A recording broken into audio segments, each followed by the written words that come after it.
अस्सलामुअलैकुम, आप देख रहे हैं हो क्या रहा है। मैं हूं फैसल अब्बासी, मेरे साथ मौजूद हैं आरिफ निज़ामी साहब। बहुत शुक्रिया निज़ामी साहब आपका। कुछ देर में हमें वज़ीर-ए-आज़म पाकिस्तान की मुशीर बराए इत्तलात फिरदौस आशिक अवान साहिबा भी ज्वाइन करेंगे, उनसे भी गुफ्तगू करेंगे। निज़ामी साहब, पहले तो मुबारक हो आपको भी, पाकिस्तान के अवाम को भी। कौमी असम्बली में कई दिन अब्र आलूद रहने के बाद आज मतला साफ़ रहा और साथ ही कमर दर्द में मुब्तला शहबाज शरीफ साहब भी हुकूमत के ख़िलाफ़ कमर बस्ता हो गए। लगता है जो सवाल हम उठा रहे थे कि पार्लियामेंट खुद एक सवालिया निशान बनी है, कुछ सबक सीख लिया कानून साजों ने? हाँ, कल जो बैकरूम मुज़ाकरात हुए स्पीकर के दफ्तर में जी, उसके बाद ये तय पाया कि पहले हिज़्ब इख्तिलाफ बोलेंगे, फिर एक गवर्नमेंट पार्टी का आदमी बोलेगा, एंड सो फोर्थ। तो ये अच्छी शुरुआत है, देर आया दुरुस्त आया। 4 दिन कौम का पैसा आया किया है, कौम के ब्लड प्रेशर के साथ खेलें और ये क्या कहते हैं उनको, जो नर्व्स हैं जी जी, उनको ख़राब किया कि ये क्या हो रहा है।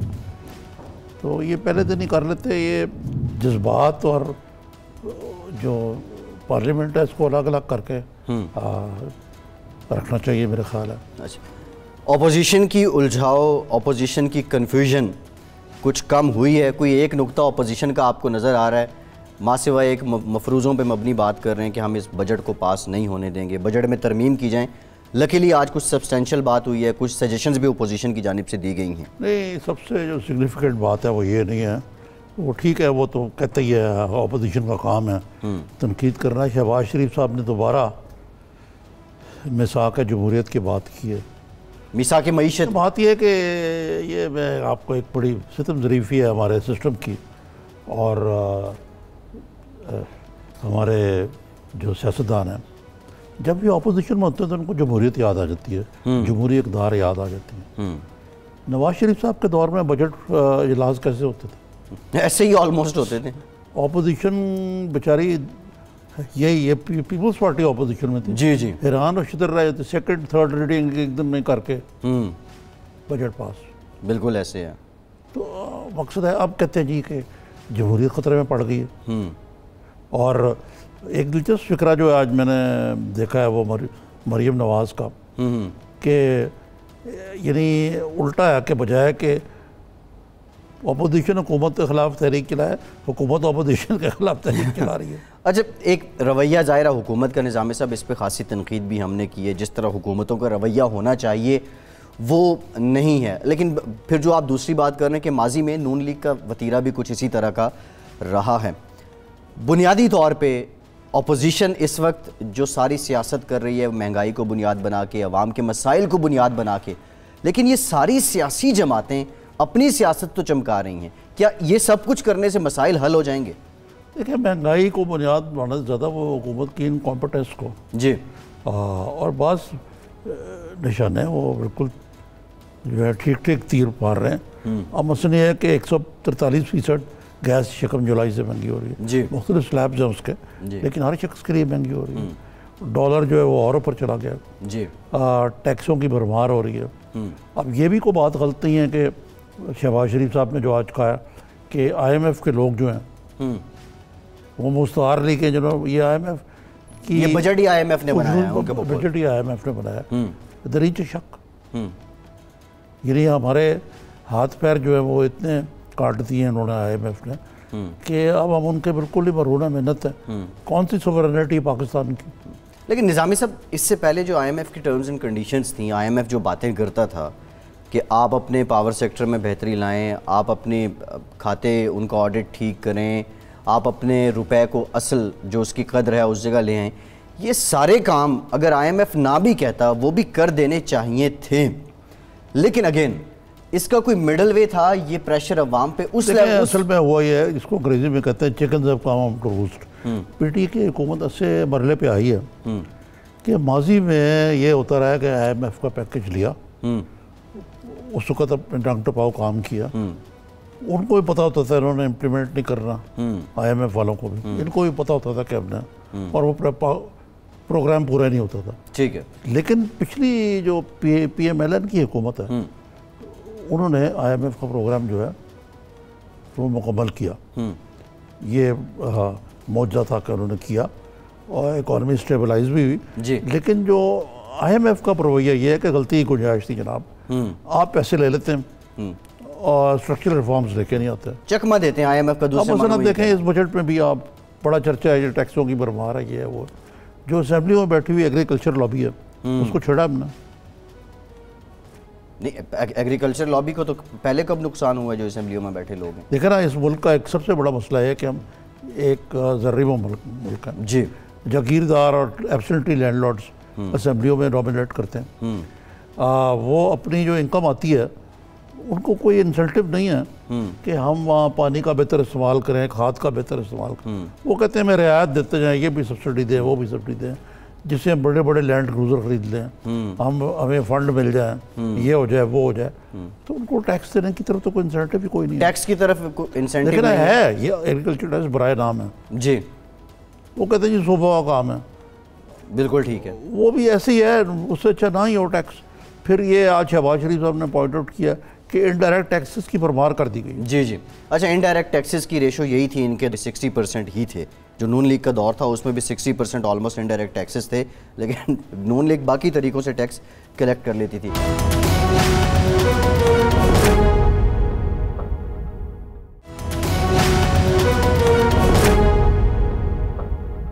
फिरदौस आशिक अवान साहिबा निज़ामी साहब हमारे साथ मौजूद हैं। डॉक्टर साहिबा, बहुत शुक्रिया आपके वक्त का। पहले तो मुबारक हो आपको, आज का दिन बड़ा स्मूथ रहा असेंबली के अंदर, अपनी अपनी बारी पे सारे बोले। 4 दिन पहले ऐसा माहौल क्यों नहीं बन पाया? ये सारा कुछ तो होता रहा, आज तो कुछ सब्सटेंशियल गुफ्तगू भी हमने देखी, लेकिन ये देर क्यों कर दी मेहरबानों ने आते आते?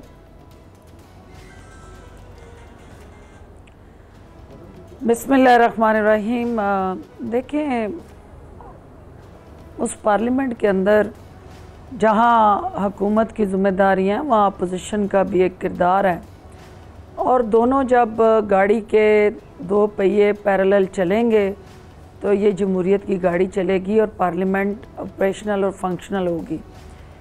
लेकिन एक जो रवायती सोच, रवैया और कंडक्ट है अपोजिशन का कि अपनी बात सुनानी है और हुकूमत की नहीं सुननी। आज भी आपने देखा कि लीडर ऑफ द अपोजिशन ने जो तकरीर की हुकूमती बेंचों ने उनको सुना, लेकिन जो ही उनकी तकरीर ख़त्म हुई वो उन्होंने कोई 2.5 घंटे का लेक्चर दिया आज भी, और पहले दिनों का मिला के को तकरीबन अब तक वो 3.25 घंटे उन्होंने बजट पे बात की है। तो मुझे ये बता दें कि जो अपोजिशन जो है वो सुनाना तो चाहती है लेकिन सुनना नहीं चाहती। तो जब ये रवैयों में तज़ाद होगा, जब हुकूमत का आइनी रोल जो है उसको अपोजिशन एक्सेप्ट नहीं करेगी और वो पार्लियामेंट के अंदर हुकूमती बेंचों पे बैठे अफराद को बोलने नहीं देगी, तो ऐसे हालात में फिर वो एक कन्फ्रंटेशन और तसादम की सूरत हाल जन्म लेती है। और उसकी बुनियादी वजह ये थी कि 10 माह से अपोजिशन बोल रही थी, हुकूमत सुन रही थी, लेकिन जब हुकूमत के बोलने की बारी आती थी तो अपोजिशन आस्तीनें चढ़ा लेती थी, बोलने नहीं देती थी।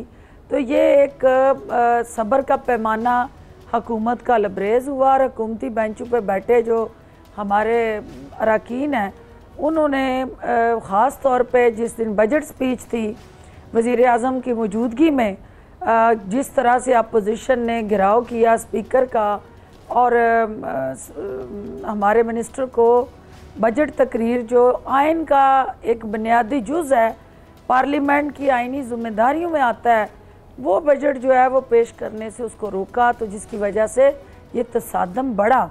और अनफॉर्चुनेटली वो एक ऐसी फ़ज़ा बनी कि जिससे जो टैक्स पेयर का पैसा था, जो उस पार्लियामेंट की हर मिनट की कार्रवाई पे लाखों रुपए खर्च होते हैं, उसका ज़िया हुआ। और एक ऐसा नॉन सीरियस माहौल और रवैया जिससे पब्लिक में गलत मैसेज गया, उस सोच ने परवान ली चढ़ी वो, और अल्टीमेटली देर आए दुरुस्त आए। हम पूरी उम्मीद हैं कि अपोजिशन रियलाइज़ करेगी हुकूमती किरदार को, और हुकूमती बेंचों पे बैठे हमारे अरकान जो हैं वो अपोजिशन और हुकूमत मिल के इस जमहूरियत की पटड़ी को आगे ले जाने में अपना अपना किरदार अदा करें। मोहतरमा वो तो बात ठीक है आपकी, ये भी मैं वैसे तस्लीम करता हूँ कि आपने उनको थोड़ा सा ज़रा हार्ड लाइन लेके सबक सिखाया ताकि वो राह रास्त पे आए। आज तो उमर अयूब साहब की तकरीर भी सुनी गई, लेकिन दूसरी तरफ शहबाज शरीफ साहब ने आज एक तरफ तो ये कहा कि हम मिसाक के इकॉनमी के लिए बातचीत करने के लिए हुकूमत से तावन करने को तैयार हैं, लेकिन दूसरी तरफ उन्होंने ये धमकी दी है कि अगर बजट में तरमीम ना की तो हुकूमत नहीं चलने देंगे। ये कैसे, ये दोनों बातें को लगा नहीं खाती एक दूसरे से? देखिए, ये शहबाज शरीफ साहब की हमेशा ये रवायत रही है कि हाथी के दांत खाने के और दिखाने के, और वो हमेशा कहते भी हैं और नहीं भी कहते हैं। वो कुछ सपोर्ट देना भी चाहते हैं और नहीं भी दे पाते, वो एहतजाज करना भी चाहते हैं लेकिन नहीं कर पाते। वो हुकूमत के साथ बैठ के इस मिसाक के इकॉनमी की सोच एक्सप्लॉइट भी करते हैं, एक्सपोज भी करते हैं और उसको एक्सटेंड भी करते हैं, लेकिन हकीकत में उस पर अमल भी नहीं कर पाते।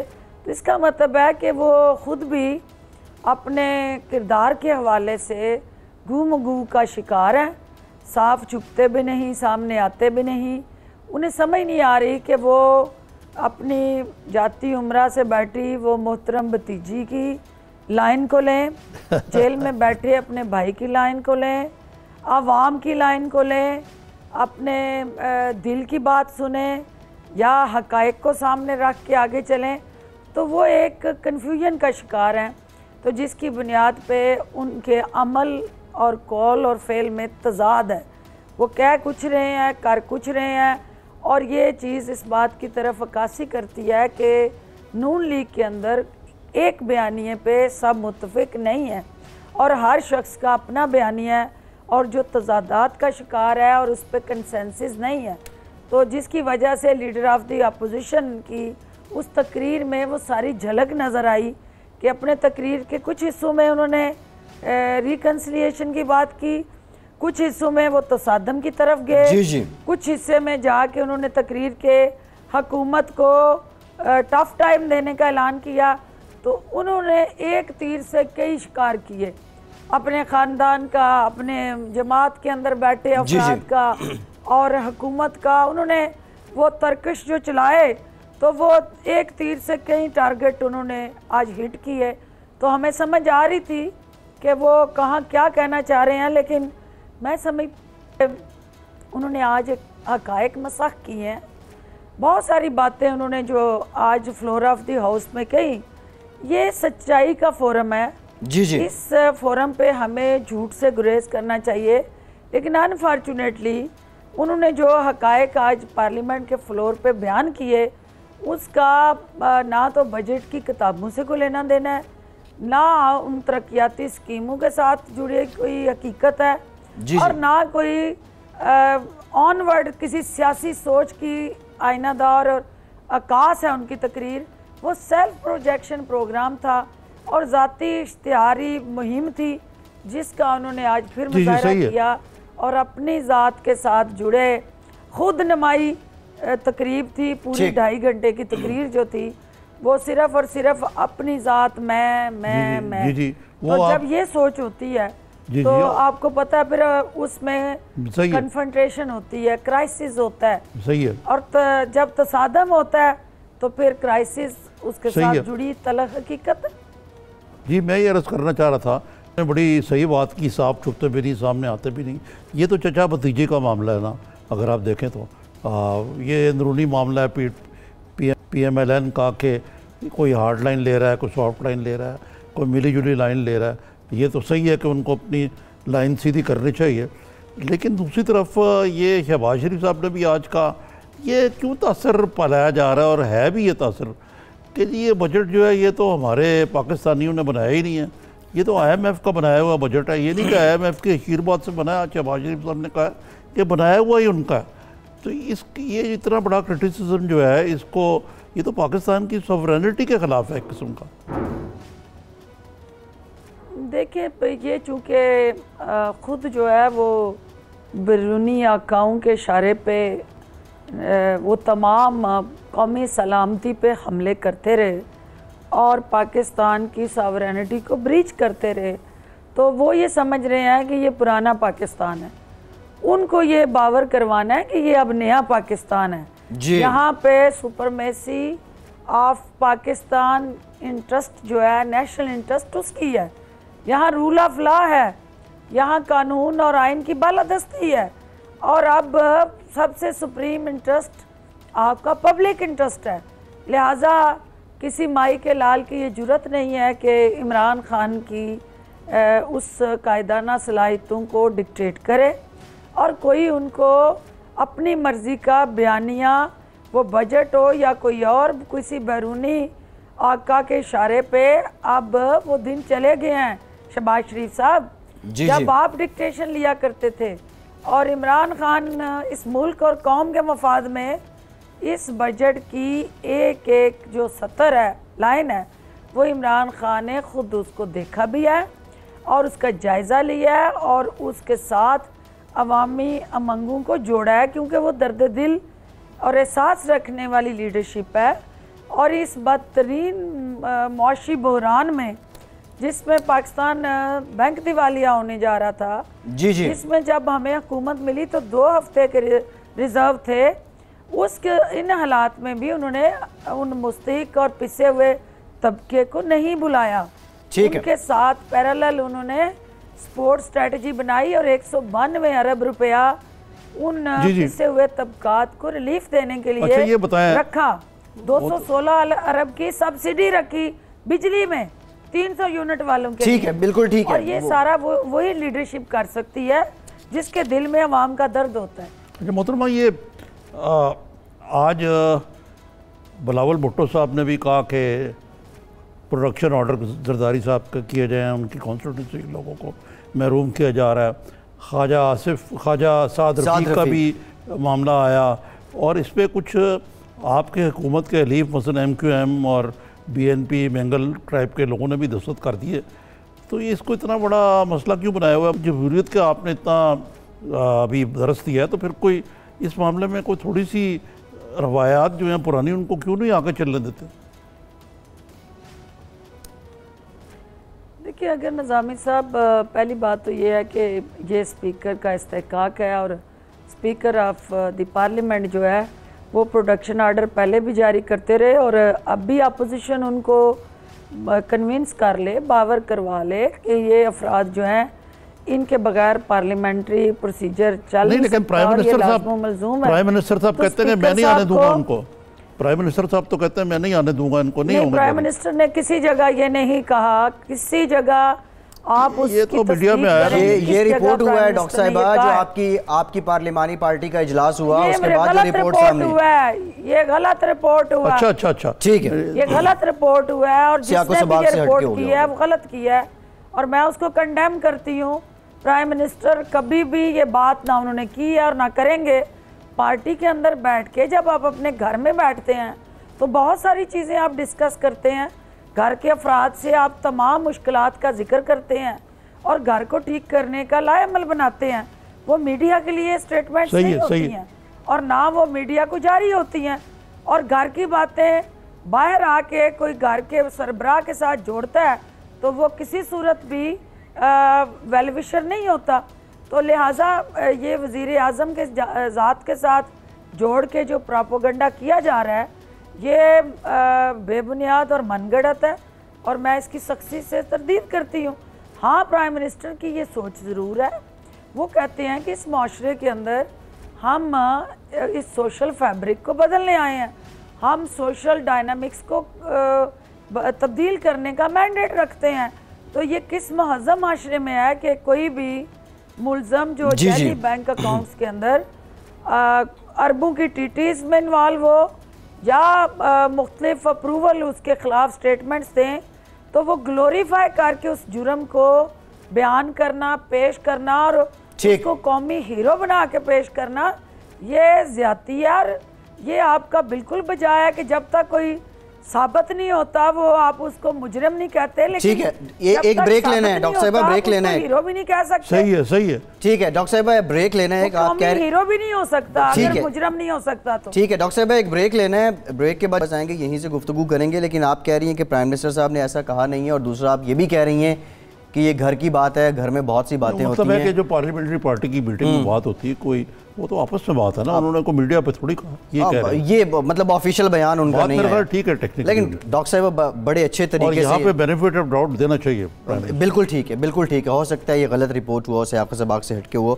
एक ब्रेक लेंगे, ब्रेक के बाद जब वापस आएंगे तो कुछ तज़किरा करेंगे। अभी डॉक्टर साहब ने कहा कि डिक्टेशन नहीं लेते वज़ीर आज़म किसी की, उनकी कायदाना सलाहियतों पे शक नहीं किया जा सकता। मरियम नवाज़ ने भी कुछ ऐसा ही बयान दिया। एक ब्रेक के बाद इस पर बात करते हैं।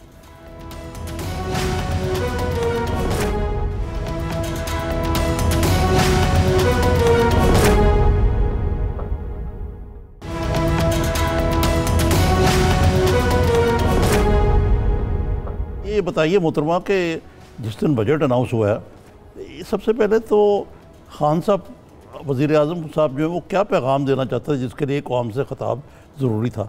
लेकिन वो जैसा भी हुआ, रात के 12 बजे जबकि 90% से ज़्यादा आबादी पाकिस्तान की सोई हुई होती है, और फिर उसके उस ज़मन में जो टेक्निकल रुकावटें हुई, इसकी कोई इंक्वायरी की है? ये तो आपके महकमे में हुआ है।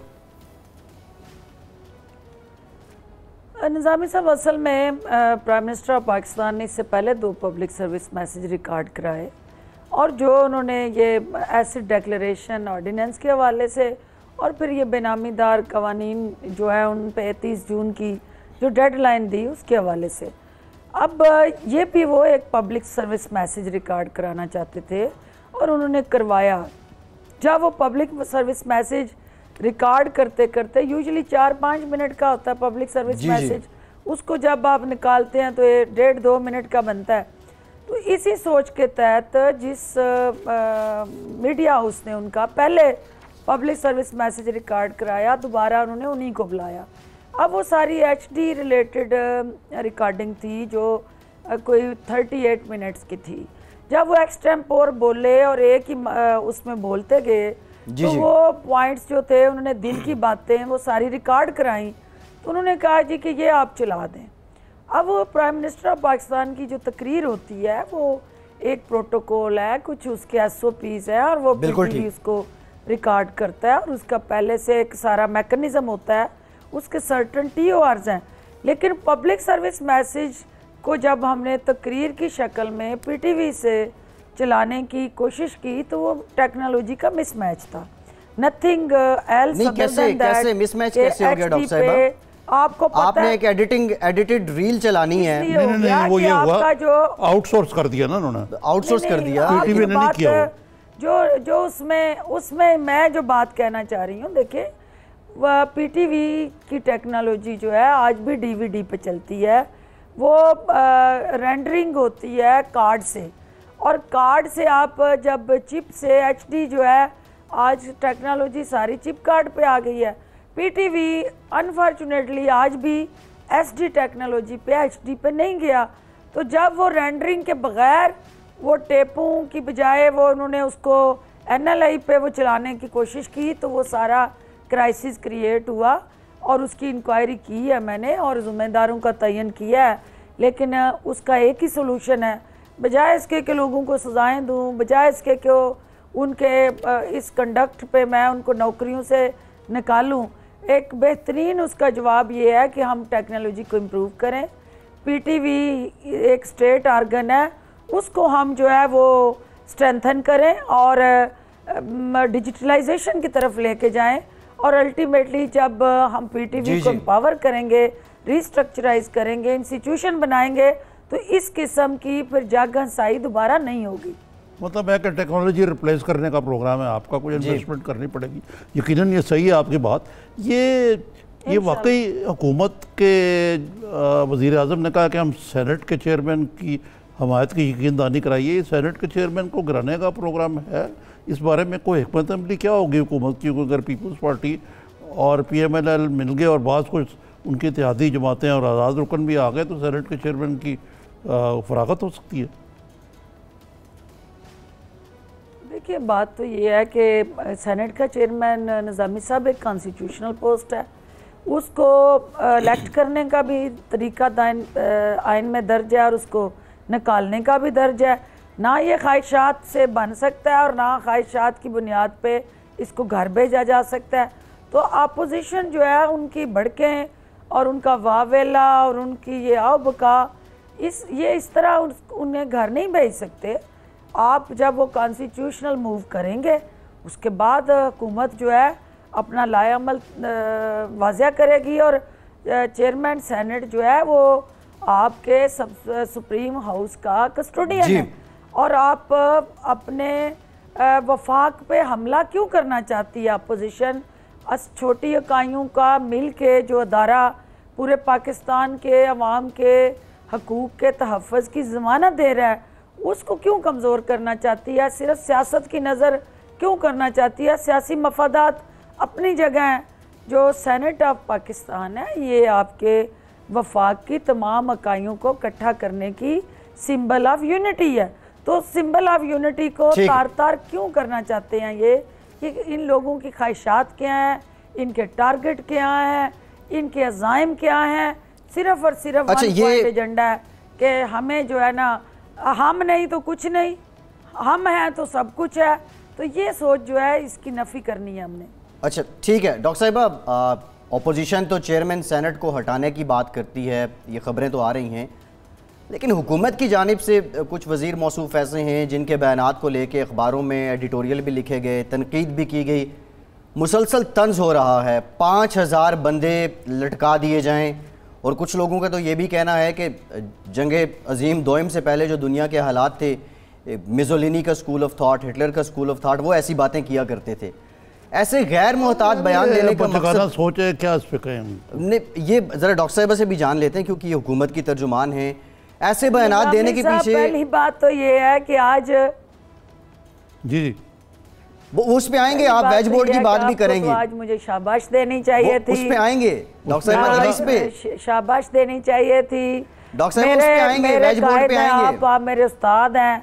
नहीं बिल्कुल, और आपने मुझे जो है सिखाया है हक के लिए खड़े होना। डॉक्टर साहिबा बात गोल कर रही हैं। डॉक्टर साहिबा मेरी गुजारिश सुन लें, डॉक्टर साहिबा गुजारिश मेरी सुन लें। इनसे क्या फायदा, ऐसी बेकार सी बात है। पाकिस्तान का आइन के मुताबिक तो ऐसे नहीं हो सकता। नहीं, आइन के मुताबिक हो नहीं सकता, लेकिन ये वजीरों की जानिब से ऐसे बयान आना डॉक्टर साहिबा, टाइम लगेगा। आप ये तवक्को करते हैं कि जो फर्स्ट टाइमर हैं असेंबली में आए हैं और उनको आप एकदम से जो है वो इतनी इज़्ज़त शान और शौकत जो है उसके लिए भी तो एक अब्जॉर्प्शन पावर चाहिए, तो टाइम लगता है। सबसे अच्छा उस्ताद वक्त होता है और वक्त सब कुछ सिखा देता है। बड़ी खूबसूरत बात की आपने, बड़ी खूबसूरत, कुछ भी ना कहा और कह भी गए। और ये वो इक़्तिदार का निज़ामी साहब अपना एक सिलसिला होता है, बात तो जारी रखें। जी जी, वो वेज बोर्ड वाली बात करना। अच्छा ये बताइए कि साहब मैं मुबारक हो कि वेज बोर्ड पे आपने सुना ऐलान कर दिया आपने, आज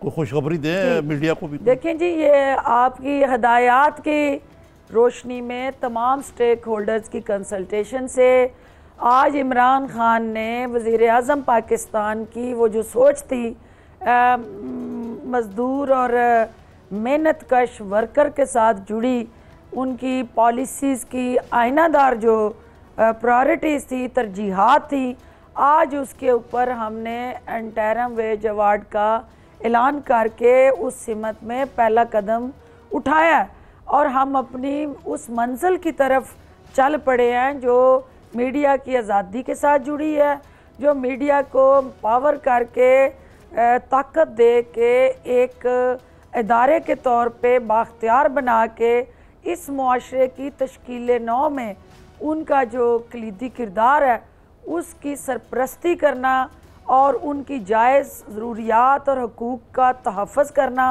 ये हमारी आइनी ज़िम्मेदारी है।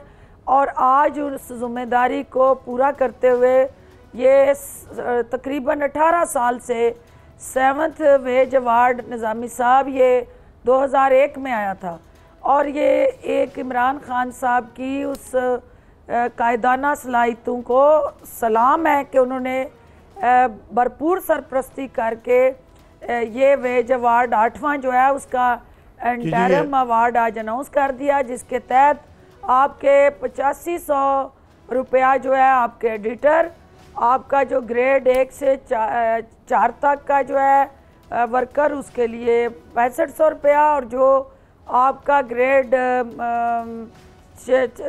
4 से लेके 6 तक ऑनवर्ड जो है उसके लिए जो है 5500 रुपया। तो ये मिला के ये 355% से ज़ायद ये इजाफा है। और मैं समझती हूँ कि अभी ये पीनट है, ये ऊंट के मुंह में ज़ीरे के बराबर है, लेकिन जब हम परमानेंट वेज अवार्ड की तरफ जाएंगे तो इंशाल्लाह हम इन चैलेंजेस को ओवरकम भी करेंगे। कुछ लेजिस्लेशन भी करने जा रहे हैं, न्यू एडवर्टाइजमेंट पॉलिसी लेके आ रहे हैं, और ये सारी चीज़ें आपकी जो आइन और कानून में दर्ज हकूक़ हैं उनके साथ जुड़ी हमारी आइनी जिम्मेदारियाँ जो हमें हर हाल में ये बड़ा नेक काम किया आपने, अदा करनी है। इंटरिम रिलीफ अनाउंस कर दिया आपने। लेकिन ये बताएं कि वेज तो बड़ा अच्छी बात है और मैं तो बड़ा सपोर्ट करता हूँ, लेकिन जो ये गरीब सहाफ़ी हैं इनका तो पतला हाल है। 6-6 महीने से इनको ये बड़े बड़े जितने अदारे हैं ये तनख्वाहें नहीं दे रहे। तो वेज बोर्ड में आप जितनी मर्जी इंटरिम रिलीफ दे दें, कुछ मुझे तो समझ नहीं आती। मेरे पास आते हैं, मैं कहता हूँ मेरा तो यार छोटा मोटा अखबार है, मैं कहाँ आपको अकोमोडेट करता हूँ जी। 6 महीने तनख्वाह नहीं मिले, हम नफसियाती मराइज़ का शिकार हो गए, हमारे बच्चों की फीसें नहीं जा रही हैं, इलाज नहीं हो सकता।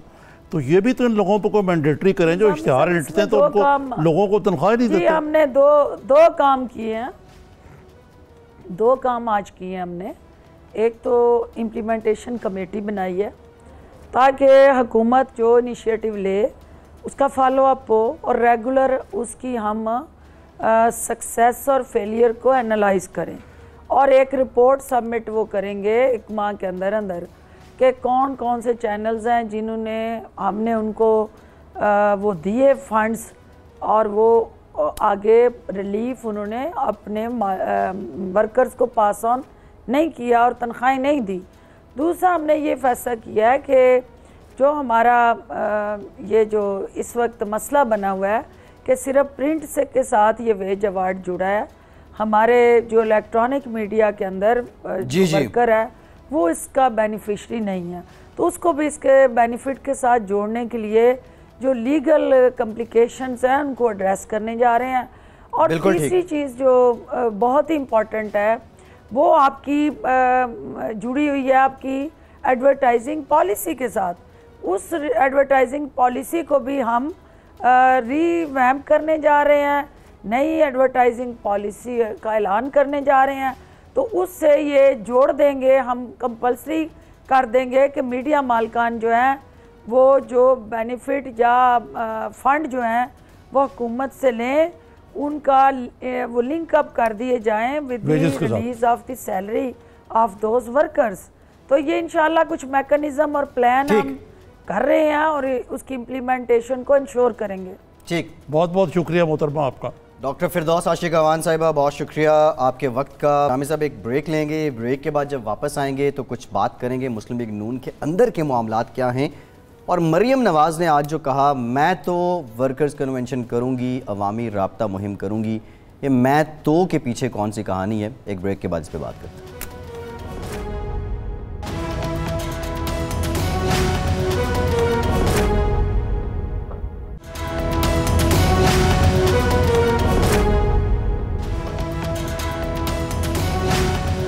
ब्रेक के बाद एक बार फिर से आपको खुशामदीद कहेंगे। निज़ामी साहब, मरियम नवाज़ साहिबा ने मीडिया से गुफ्तगू की और बहुत सी बातें की, लेकिन एक बात कि मैं तो अवामी राब्ता मुहिम करूंगी, वर्कर्स कन्वेंशन करूंगी।